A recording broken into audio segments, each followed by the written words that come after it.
Well, in the Middle East, meanwhile, the rolling back of ISIS continues. The retaking of Raqqa in Syria means the loss of the last major foothold for the radical Islamic terrorists in that country.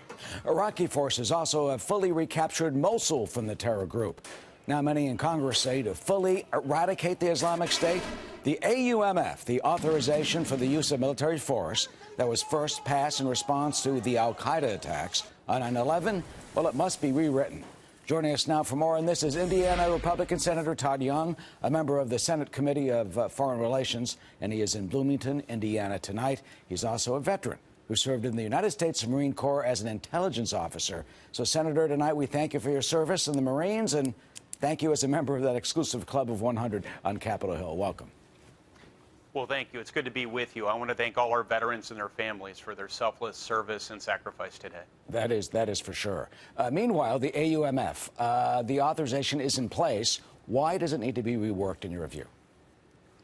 Well, we're currently operating under a 2001 authorization for the use of military force. Your viewers will recall that law, which was almost unanimously supported in Congress, was designed to go after those who were responsible for 9/11. We've had over 16 years passed since that time. To the extent a legal argument can be made that that law still applies, that argument becomes increasingly attenuated. So beyond the legalities, I think it's really important that we as an institution, we as the people's branch of government, speak with a unified voice and indicate that we are prepared to reaffirm our support for the men and women who wear the uniform and fight to keep us free and their families. I mean, the threats, as you know, have gone beyond al-Qaeda. We've got radical Islamic groups. You've got the jihadi philosophy, for example, and in Niger. So tragically, David Johnson, the sergeant who we just talked about a moment ago, the reports showing that he may have been captured, his arms tied behind his back. And that's an offshoot. He apparently killed, murdered in cold blood, in an operation with 1,000 soldiers in Niger who are fighting the radical philosophy there. He apparently killed by an offshoot of ISIS. Would that be covered under the new AUMF, and should it be written in a broader way to protect us from these terrorist threats? Well, so that's one of the reasons we need a new AUMF, is so that we ensure that these offshoots or these franchises of whether it's al-Qaeda or ISIS are covered under the new law.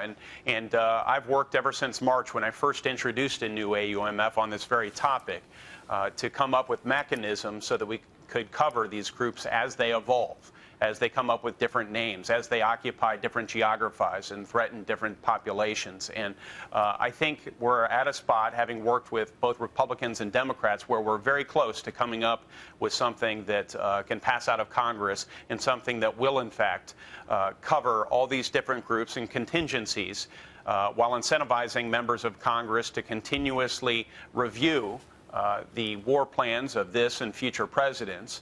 And along the way, I and others, I think, should be prepared to make principled compromises to make sure that we get this done. There is nothing more important with respect to our constitutional authorities than the importance of declaring war or using military force. And we can't abdicate that responsibility as members of Congress. And speaking of your constitutional mandates, are you concerned now or in the future that a president could potentially abuse into the power of the presidency in terms of launching airstrikes without the congressional authorization? Well, I'm not concerned as long as we stay vigilant on committees like the Foreign Relations Committee. And we've not only held hearings on this topic of late, but we're prepared to move forward, and I believe to mark up, that is, consider formally in a committee an authorization for the use of military force in coming weeks. So I think we're doing right by the American people, not only by having this conversation, but by acting on it. And it's my hope that in coming weeks we'll have a bill ready that will earn both Republican and Democratic support. All right. Now, meanwhile, in the coming weeks, you've got that bill. And there's something else coming down the pike in a couple of weeks, as you know, that has to do with taxes. It goes before the Senate Budget Committee next week. They expect to have a vote just after Thanksgiving, we're told. What do you expect? Do you think they'll get this done? Yeah, I do. I think the president really got us off on the right foot. First of all, he unveiled his tax plan in Indianapolis, which was a nice start. But beyond that, I like the president's framework. The president essentially wants globally competitive rates for our businesses. He wants to ensure that every American has the opportunity to keep more of their hard-earned money, and he wants a simpler code, one where there's less of Washington picking winners and losers, and more freedom for consumers and for investors to figure out what they're going to do with their hard-earned money.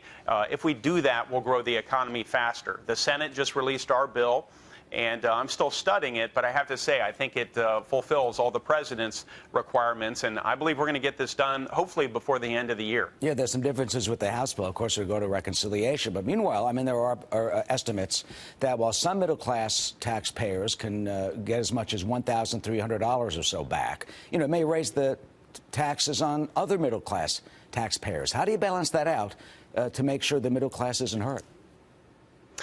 Yeah, I think the objective here, our guiding light, should be to make sure that this works for the middle class and for people of modest means who are struggling to take care of their families. Obviously, the economy's changed a lot in the 30-plus years since we last reformed the tax code, and the code has become really complex in the interim.